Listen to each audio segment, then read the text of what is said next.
injure myself. Yes, sir.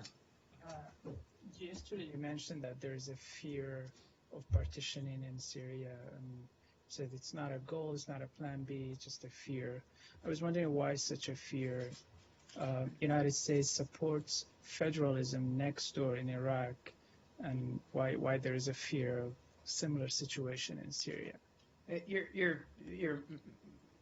There's a lot in your question there. You're mixing the analogy between Iraq and Syria is wrong. Look, I don't want to spend a lot more time on this because I think the Secretary simply expressed a fear of what could happen, not what will happen, not what we want to happen, not what we're planning to happen, in testimony to Congress.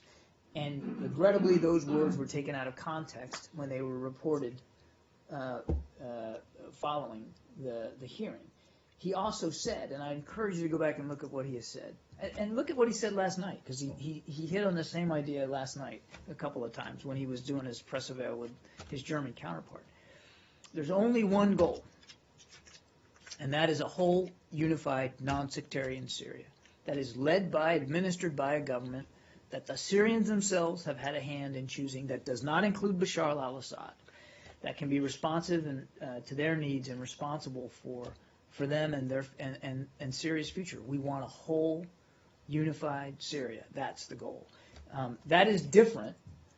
It's different to say a whole country can still be governed under some sort of federalization. It doesn't mean it's not whole. It doesn't mean it's not sovereign. That's the way they govern themselves, and that's for the Syrian people to decide. That's different than saying a partition, where you carve up a country into semi-autonomous zones, and that's not what we want to see happen.